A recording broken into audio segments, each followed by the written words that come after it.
सभी से निवेदन, दोनों हाथ ऊपर करके भजन में मीठी मीठी ताली के सहयोग के साथ निवेदन आप सबसे, दोनों हाथ ऊपर करके एक बार जोरदार जयकारा। जेकर दोनों हाथ ऊपर और किस्मत ऊपर। और राम के दरबार में आए के बाद तो काकरो चेहरा मायूसी नहीं होना चाहिए। मैं देखा तो भैया मन तो पूरा भरपूर सहयोग प्रदान करते, एकदम बिल्कुल हंसते हुए, और दीदी मन एकदम मायूस है। का बात कारण का है? कोई चिंता है मन में, कोई परेशानी हो बता दो। राम के दरबार में मन में कोई चिंता हो, परमात्मा राम जाने। लेकिन चुपचाप नहीं, हल्का हल्का मुस्कुराते, सबके हल्का हल्का दांत दिखना चाहिए और ताली बजना चाहिए। चुप तो वही बैठते हैं जिसे बहुत बड़ा गम होता है। अजी चुप तो वही बैठते हैं जिसे बहुत बड़ा गम होता है। अजी ताली तो वही बजाते हैं जिसके दोनों हाथों में दम होता है, जिसके दोनों हाथों में दम होता है। सभी से निवेदन, एक बार जोरदार जयकारा के संग बोलिए श्यावर रामचंद्र की। श्री राम बोल।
श्री रामचंद्र शंकर हरिओ। बोली श्यावर रामचंद्र की। तो नीचे चौपाई में गोस्वामी तुलसीदास जी महाराज लिखते कि गहूं शमी सहमी ना ही कछु कही आवा जानो सजान बन झटपट लावा। यहाँ गोसाई तुलसीदास जी महाराज के कहे भाव है कि राजा दशरथ जी महाराज माता के कई के बात सुने के बाद सहम से गए। ऐसे लगा थी कि जानो मानो अयोध्या के खुशीला बाज की तरह माता के कई के बाण जो है, माता के कई के विचार जो है झपट चुके हैं। लेकिन ये सिर्फ अयोध्या वासी के मन की सोच है, राजा दशरथ जी महाराज के मन की विचार है। यहाँ अयोध्या वासी मन सोचिस कि आज ये विधाता ऐसे भी का दिन दिखाते का यही दिन दिखावत ईश्वर आज तक हमने जिंदा रखिस। हे प्रभु ये दिन देखे से पहले हमें संसार से प्राण का बरने त्यागे। राजा दशरथ जी महाराज भी यही कहले कि हे ईश्वर पता नहीं और जीवन में कौन से कर्म करें कि आज उस समय आ चुके हैं। आज ऐसे समय की ऐसी स्थिति के सामना करना पड़ते कि प्रभु मन में सहे नहीं जाते और सहे नहीं जाते। आज ऐसे लगा था कि मैं संसार से प्राण त्याग दूं। आखिर प्राण त्यागो तो त्यागो कैसे? आज ये प्राण त्यागे भर भी तो मन भी तैयार नहीं होते। राम के बिना इस संसार में कुछ भी ना भावत। कहाँ जा तुम? कहाँ जाता है तुम? नहीं आवो कहो तो रुको और जावो कहा तो तब हम मर रहे है कि नहीं? बोली श्यावर रामचंद्र की। अब राजा दशरथ जी महाराज पूरी तरीका से मजबूर हो चुके हैं। माता कैकेयी के सामने बार बार निवेदन करे कैकेयी अब तो मान जा, एक बार विचार तो करके देख, एक बार सोच के दे दो। तो सिर्फ अपन लिए मत सोच, ये अयोध्या वासी के लिए सोच।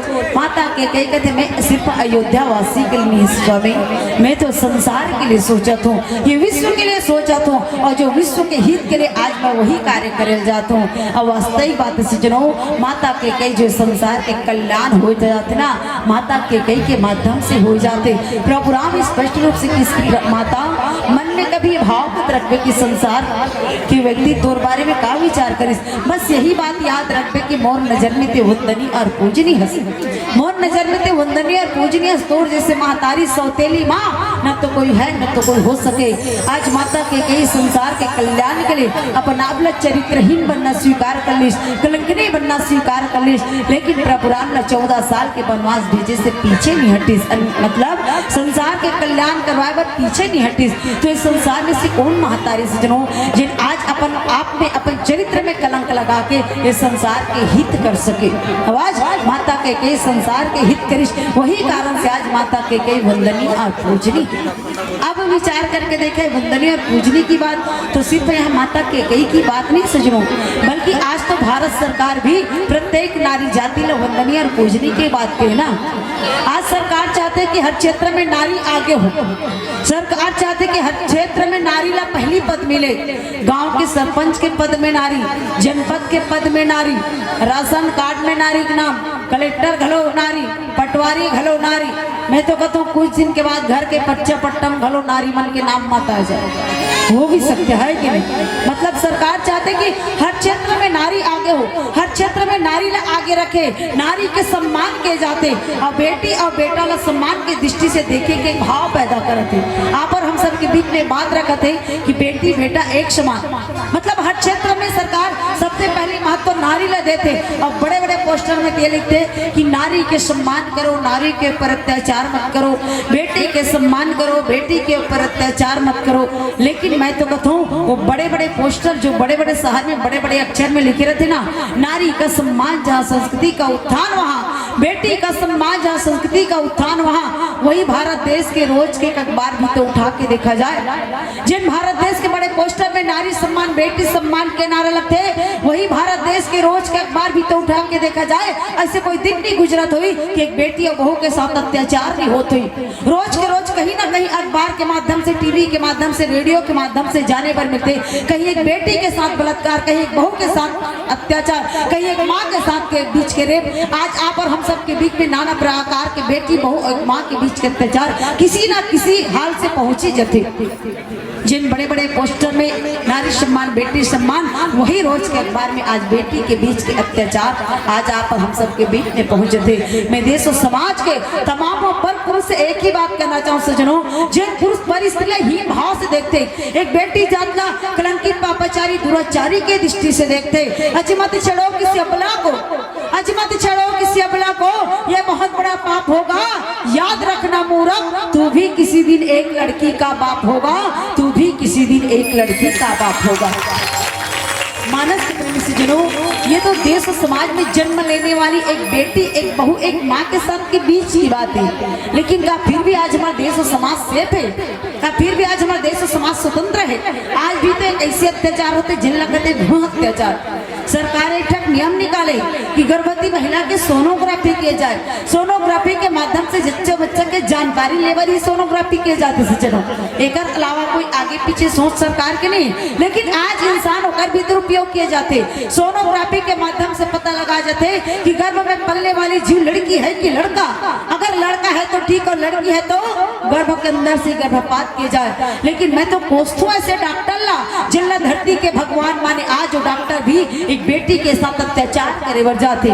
मैं कोस्तु ऐसे पिता ला कि पिता भी तो कभी एक औरत के गर्भ से बेटा बन के जन्म ले रही, जिन औरत वो संसार में बेटी बन के आ रही। मैं कोस्तु ऐसे महतारी ला कि महतारी भी तो कभी संसार में बेटी बन के आ रही। लेकिन जब आज होकर घर में एक नन्ही कली के संचार हो जाते, एक बेटी के संचार हो जाते, तो आज एक गर्भ में पलने वाली जीव के साथ भी अत्याचार किए जाते। सोच के देखा जाए सजनों, गर्भ में पलने वाली एक नवजात बच्ची के साथ गर्भपात किए जाते। जिंदगी और मौत के बीच लड़ाई लड़ते हुए जीवन की आस लगाकर बैठी अपनी माँ के सामने बच्ची कहती है, माँ मैं भी संसार में जीना चाहती हूँ, माँ मैं भी संसार को देखना चाहती हूँ, माँ मुझे भी संसार में जीने का हक दे दो, मुझे भी संसार में आने का हक दे दो। माँ मेरा कसूर बस इतना है कि मुझे उस परमात्मा ने बेटी बना दिया, मेरी बस गलती इतनी सी है कि मैं आज एक बेटी बनकर आई हूँ। माँ एक बार इस संसार में लाकर तो देख, माँ मैं तेरा वो सारा काम करूंगी माँ जो तेरा बेटा करती है। गर्भ के अंदर गर्भपात होते हुए बच्ची जिंदगी और मौत के बीच लड़ाई लड़ते हुए जीवन की आस लगाकर बैठी जीवन की भीख मांगती है। मैं बस उस बच्ची के बारे बस इतना ही कहना चाहूंगी सजनों, आज ओस की बूंद सी होती है बेटियां, ओस की बूंद सी होती है बेटियां, इस पर से खुरदुरा हो तो रो देती है बेटियां। हम तो बोते हैं बेटों की फसल फिर भी उग जाती है बेटियां, पानी देते हैं बेटों को किनारा देती है बेटियां, वक्त पड़ने पर उस दहेज की आग में भी तो जल जाती है बेटियां। एक कुल की लाज रखते हैं बेटे, दो दो कुल की लाज रखती है बेटियां, सिर्फ एक चुटकी सिंदूर के खातिर, सिर्फ एक चुटकी सिंदूर के खातिर क्या इतनी पराई हो जाती है बेटियां, क्या इतनी पराई हो जाती है बेटियां। मानस के प्रेमी सज्जनों, मैं इस व्यास की गद्दी में बैठकर प्रभु राम की कथा को आप सभी के मध्य में परसते हुए अगर इस देश और समाज की बिगड़ते हालात के बारे में अगर मैं मात्र पुरुष जात के ऊपर दोष लगाऊंगी सज्जनों, तो मेरी जीवन की सबसे बड़ी भूल होगी। क्योंकि जो इस देश और समाज की स्थिति बिगड़ रही है, जो इस देश और समाज में अत्याचार हो रही है, उसमें एक अकेला पुरुष का दोष नहीं है, उसमें एक अकेला पुरुष का हाथ नहीं है, बल्कि कुछ हद तक तो हम जैसे औरतों का भी बराबर का हाथ है। तो कैसे आज हमारे भारत देश ला भारतीय संस्कृति, भारतीय वेशभूषा, भारतीय गौरव गाथा के नाम से जानेंगे, लेकिन आज देखा जाए भारत देश में रहने वाली हम जैसी औरत भारतीय संस्कृति का त्याग के आज फैशन की चकाचौंध में डूब चुके हैं, नाना प्रकार की वेशभूषा धारण करने लग गए। भारत देश भारतीय संस्कृति नहीं बल्कि अंग प्रदर्शन की दुनिया बन चुके हैं। हम तो औलाद पैदा करते हैं, तय कर लेते हैं कि हम बेटी ये पहनावो, बेटी वो पहनावो, ठीक है बेटी और बेटा का सम्मान के दर्जे देते हैं, ठीक है, लेकिन बेटी और बेटा में मर्यादा संस्कार अति आवश्यक है। सीधी और सरल सी बात है सज्जनों, एक बेटी एक बहू अभद्र रूप से कपड़ा पहन के गली एक चौराहा से गुजरी तो कोई भी पुरुष के मन में कोई भी प्रश्न खड़े हो सकते, कोई भी पुरुष के मन में कोई भी भाव पैदा हो सकते। मैं ये नहीं कहा कि हर पल्लू लगाने वाली औरत मर्यादित होती है, लेकिन आज जीवन में मर्यादा संस्कार अति आवश्यक है। आज अगर देश और समाज के हालात बिगड़ाते, इनमें एक अकेला पुरुष के दोष नहीं बल्कि कुछ हद तक तो हम जैसे औरत भी जिम्मेदार हैं। आज ये समझ में आए कि बेटी कौन है बहू कौन है, ये बिल्कुल समझ में आए कि बेटी और बहू में कहा अंतर है, ये नजर ही नहीं आए। कुछ दिन बाद हमारी देश और समाज की स्थिति भी ऐसे रह जाएगी, कुछ दिन बाद हमारी देश और समाज समाज की स्थिति भी ऐसे रह जाएगी, बच्चे भी माँ के आंचल के लिए तरस जाएंगे। जब बहुएं ही जींस ट्राउजर पहनकर गली में घूमेंगी तो दूध पीते बच्चे को छिपाने के लिए अपना आंचल कहाँ से लाएगी, अपना आंचल कहाँ से लाएगी। मानस के प्रिय से चुनो, मोर के एक बाबू इतना है कि जिसके घर शीशे के होते हैं वो दूसरों के घर पत्थर नहीं मारते। अगर हम औरत हैं तो सबसे पहले अपने आप को देखे, अपने आप को झांके। जिस दिन हम जैसी औरत अपनी मर्यादा में रहना सीख जाएंगे, जिस दिन हम जैसी औरत अपने आप को पूरी ढंग से मर्यादित बना लेंगे, उस दिन के बाद हमारे देश समाज को सुधरने में कोई वक्त नहीं लगेगा। और रामचरितमानस कथा बिना समय गंवाए ये मौका प्रदान करते कि मानो अभी समय है, अपन आप लोग समझ ले। बाद में अगर पछतावो कबो तो समय निकल जा रही, कोई मतलब नहीं सजनो। तो जो समय मिले एकर सदुपयोग करना, जो समय मिले एकर महत्व जानना अति आवश्यक है। और कब काकर जीवन में का हुई ना का एकर कोई ठिकाना नहीं, कोई गारंटी नहीं। अगर आज जिंदगी है तो एक न एक दिन संसार से त्याग जाना पड़ी, ये संसार के मोह माया सब कुछ छोड़ के जाना पड़ी। कारण जिंदगी एक किराए का घर है, जिंदगी एक किराए का घर है, एक न एक दिन बदलना पड़ेगा। माँ जब दरवाजा खटखटाएगी प्यारे, घर से बाहर निकलना पड़ेगा, घर से बाहर निकलना पड़ेगा। यही आप और हम सबकी जीवन की सच्चाई और यही सारी सच्चाई से अवगत करते रामचरितमानस ग्रंथ।